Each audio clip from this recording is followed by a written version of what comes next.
It's 2025, and it's time to go over the new theme for this year's DisneyCember. That's right, I'm still adding new ones. As long as Disney keeps buying things and adding new stuff to their roster, I'll keep adding new stuff to my roster too. But seeing how I've been doing this over 10 years, like I've said in the past, it's getting a little thin. I'm not really sure how many more things I can keep adding. How about Muppets? Muppets, cool, let's do Muppets. Okay, this isn't just because I'm desperate to find something and I'm running out of options. I mean, yeah, I really probably should start thinking to the future about what I'm gonna do about this, but the Muppets, like a lot of people, has left a big impact on me. He was from the mind of a creative genius who didn't even set out to really go into puppetry, he just wanted to do something really creative, and that creativity shines all the time in this idea, in this franchise, in these characters. So, we're gonna start including Muppet properties that weren't under the Disney umbrella. Not only because at their best, Disney and the Muppets do represent similar things with imagination and dreams and a good sense of humor and creativity, but also because the Muppets and Disney haven't exactly mixed well this year. But, as always, I'm gonna go over the usual roster too. Movies, TV shows, video games, Marvel, Star Wars, the usual stuff. Like the previous years, if I've already seen something but feel like I might be able to add a new point of view, or maybe some time has passed, I want to look at it again, I'm gonna review that as well. I'm just gonna have spoilers in there, but don't worry, I will give a warning. So whether you still think Disney is a colossus of imagination, or a tyrant of business, or a little bit of both, we're gonna continue to go over their best, their worst, everything in between, and Muppets. So sit back and enjoy. All throughout the month of December, I'm gonna review a new property every day. So get ready, this is Disney 2025, the one where I added Muppets. Really don't know how many add-ons I have left.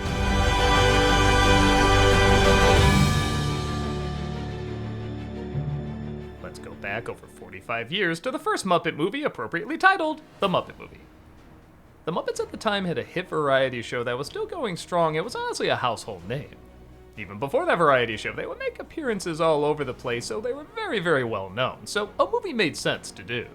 But what do you really do with it? I mean, really think about it. The show is about a bunch of little puppets that are putting on a show, and it's about them making that show. How can you turn that into a movie? I mean, I guess you can, but would it hold your interest that long? Well, the film is more about how the Muppets meet, and they want to go on their way to Hollywood to become, well, just big famous stars, creating whatever they want.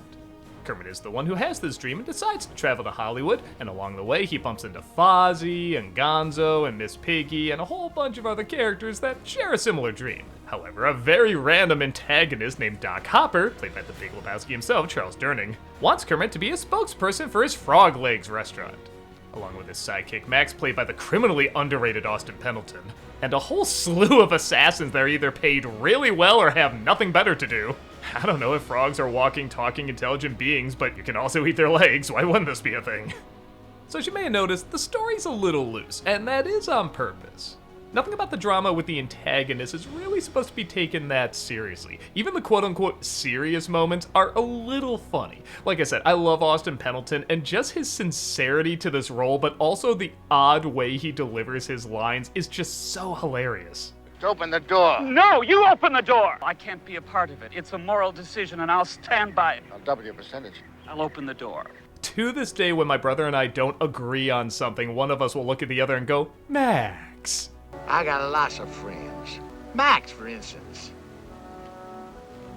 Max. That is just so hilarious. You have all these guys that have guns literally pointed at them like there's gonna be a shootout, and they're arguing about how many friends they have. That is just so hilariously insane, but also bizarrely sincere at the same time.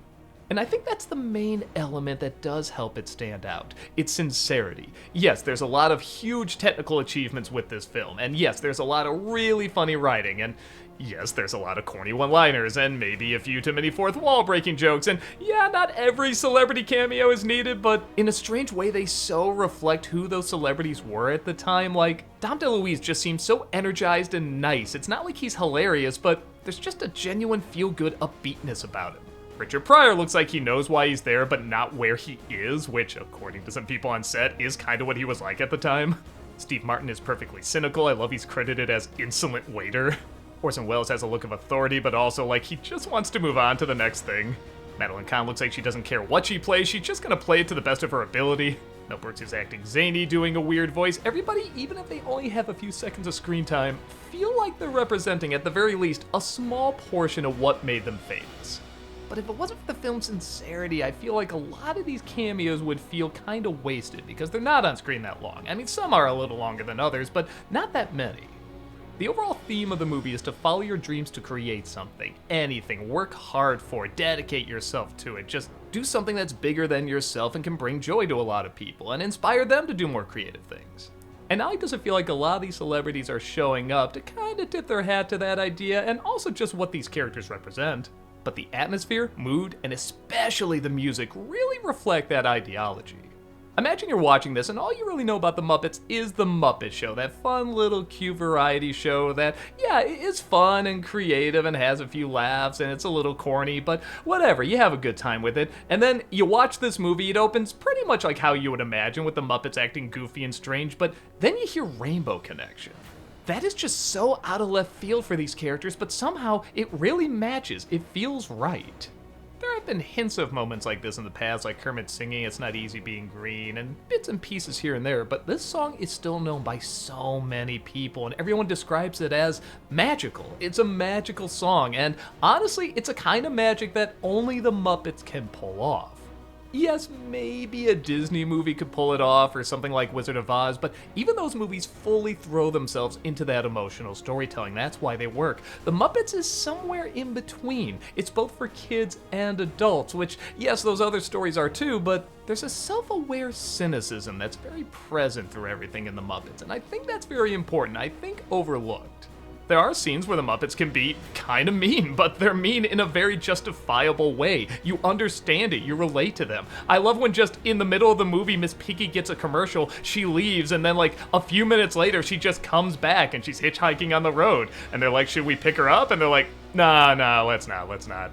Like, they still stop and pick her up, and of course she's a jerk to all of them, but I think everybody associates the Muppets with being very wholesome and very nice, and yes, oftentimes they are, but the reason they connect with us is because there is that edge. There is that point where they can be pushed too far. There's a really wonderful moment where Kermit talks to himself. He feels like he's let people down, and it's not played for laughs. It's a very existential moment, and yeah, a second ago you just had like them looking at the camera and saying they know they're in a movie, but because so much of what the Muppets are about and the theme of the movie is creativity and dreams and just trying everything, this works. It comes together.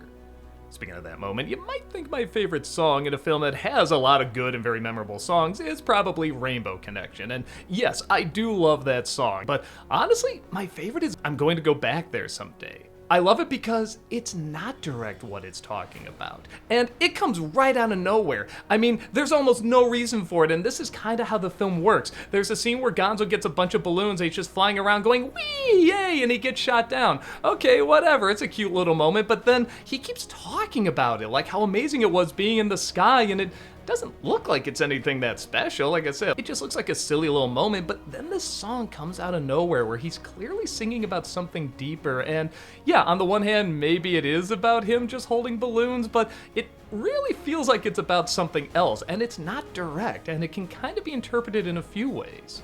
I love this song so much, I do have a theory what it's about. I think it's about everything when you're not alive. That's before you were born, after you pass away, because the song is filled with all sorts of contradictions. What he's singing about feels more like a feeling, an instinct, something he can't quite explain but is trying, and everybody does and doesn't understand what he's talking about. It's such an odd, beautiful enigma, and it fascinates me. Some of these lyrics are so mysterious, like I've never been there, but I know the way. There's not a word yet for old friends who just met. Part heaven, part space, have I found my place? I don't know, maybe I'm reading too much into it, but I think this is kind of a bizarrely brilliant song. And like I said, it's in a lineup of already very memorable, well-written songs. The film just constantly goes back and forth between being very sentimental, very cynical, very smart, very stupid, brilliant, cheesy, expensive, cheap, putting a lot of hard work into one area, not much work in another one, and both of them being really effective. And I think it all works, not just because, yes, these are very charming characters and we'll go along with them on almost anything, but because it does keep the focus about just doing something creative, trying anything, experimenting, and having joy in it. There's so much joy in this movie, but again, that joy couldn't be realized unless they acknowledge there is stuff to be afraid of, there is stuff to be cynical about. And I think it really does a good job balancing all that out. Needless to say, this film rubbed off on a lot of people.